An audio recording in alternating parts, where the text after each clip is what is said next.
Hello everyone. We are reading the chapter 3 of history for class 9th, Nazism and the rise of Hitler. अब ये नाजिज़्म है क्या?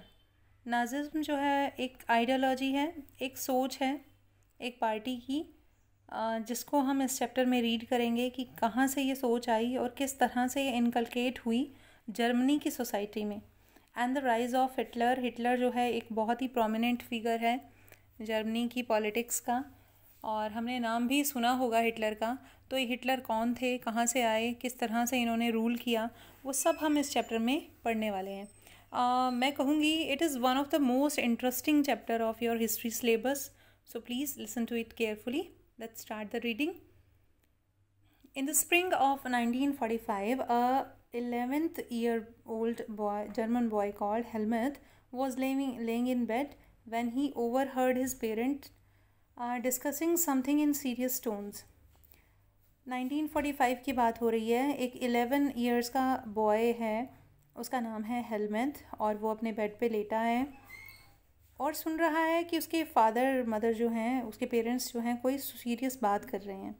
His father is a prominent physician, deliberated with his wife whether the time had come to kill the entire family or if he should commit suicide alone. और उसके father mother क्या बात कर रहे हैं? उसके फादर जो है एक फिजिशियन है और कह रहे हैं उसकी मदर से कि अब समय आ गया है कि हमें पूरी फैमिली को ख़त्म करना होगा या फिर मुझे ही सुसाइड करना पड़ेगा. His father spoke about his fear of revenge, saying, अब आप सोचो कि एक 11 ईयर का बॉय अपने पेरेंट्स को ये सब बातें करते हुए सुन रहा होगा तो किस तरह का माहौल होगा उस घर में. तो वही बात है कि अब उसके फादर क्यों करने की सोच रहे हैं suicide. His father spoke about his fear of revenge, saying, now allies will do to us what we did to the crippled and Jews. वो कहते हैं अब एलीज हमारे साथ वही करेंगे जो कि हमने ज्यूज़ के साथ किया. तो ये एलीज़ कौन थे वो हम देखेंगे फर्दर रीडिंग में लेटर.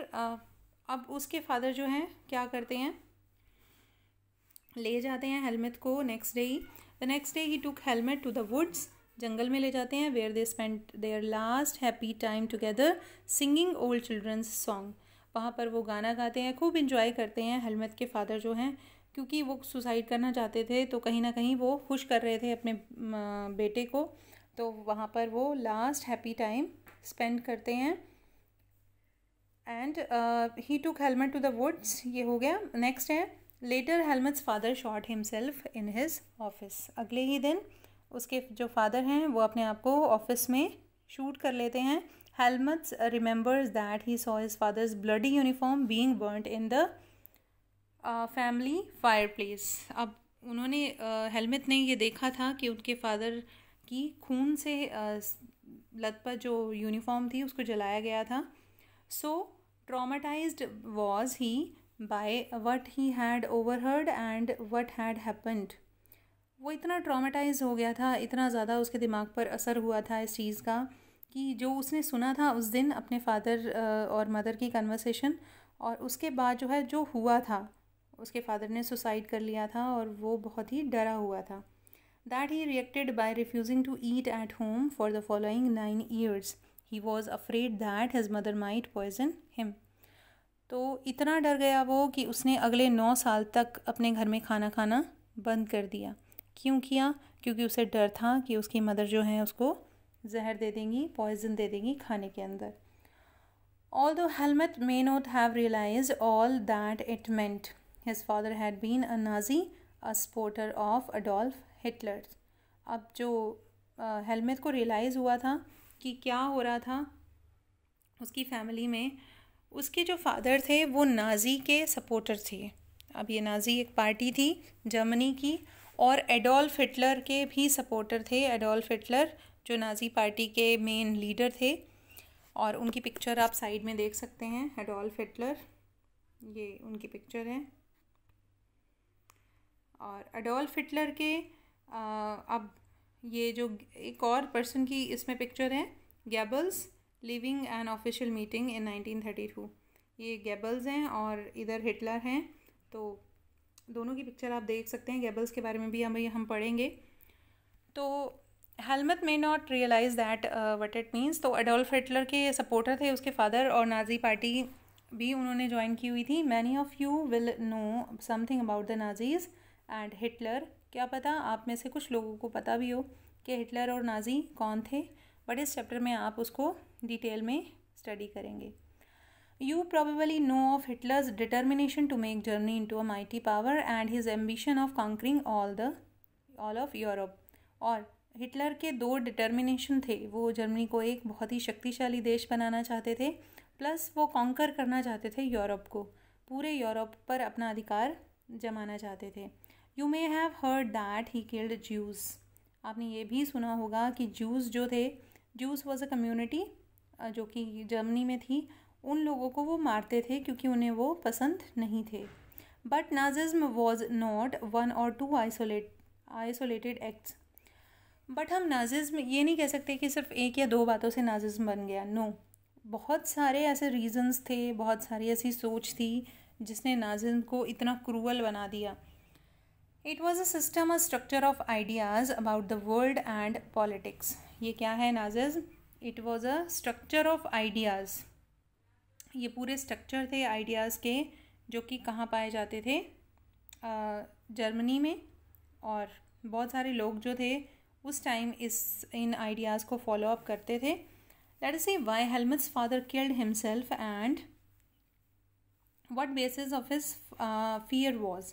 तो देखते हैं कि जो हेलमट के फादर हैं उन्होंने अपने आप को किस तरह से मार दिया, क्यों मार दिया, और क्या उनके डर का कारण क्या था। In May 1945, Germany surrendered to the Allies. 1945 की बात है, जब सेकेंड वर्ल्ड वॉर ख़त्म हुआ था तो जर्मनी को सरेंडर करना पड़ा था एलीज़ पावर को। तो दो पावर्स थी जिन्होंने विश्व युद्ध में सेकेंड वर्ल्ड वॉर में पार्ट लिया था, एलीज़ और access.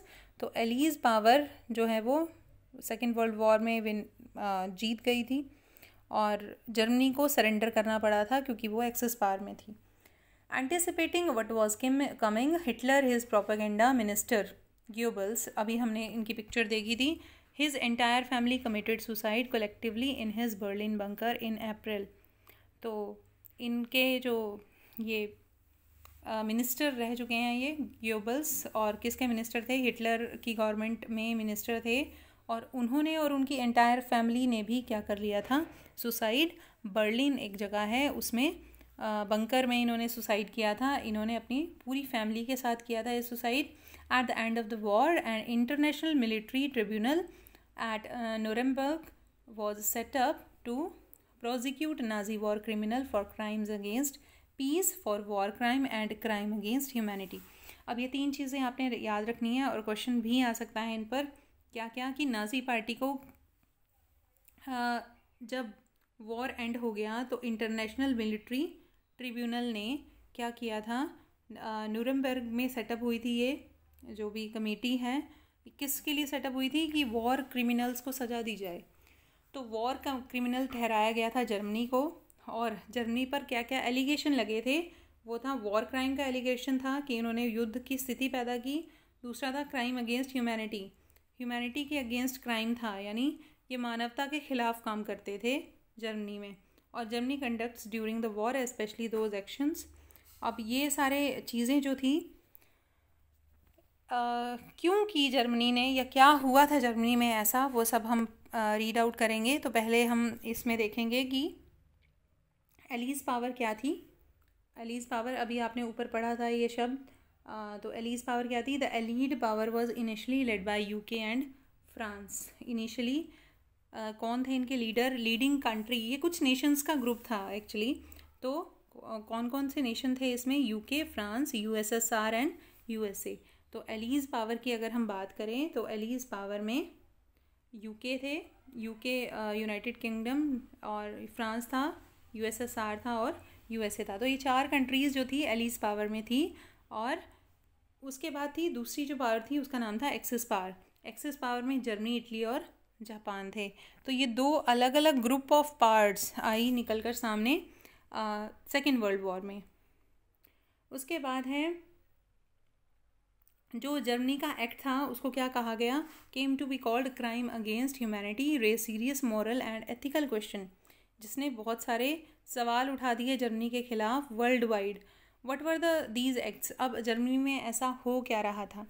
Under the shadow of second world war Germany had waged a genocidal war which resulted in the mass murder of selected groups of innocent civilians of Europe। तो ये आपको question भी आएगा, what is जेनोसिडल war.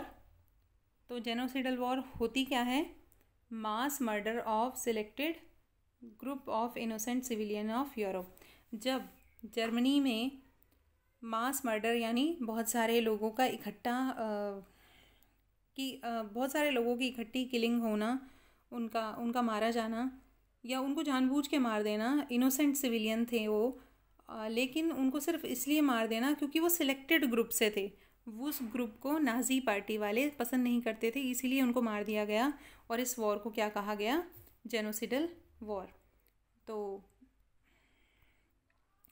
आगे हम पढ़ेंगे, the number of people killed include the 6 million Jews, इसमें 6 million Jews मारे गए और 2 लाख के करीब जिप्सीज मारे गए, 1 मिलियन पॉलिश सिविलियन मारे गए, 70,000 जर्मन्स मारे गए who were considered mentally and physically disabled.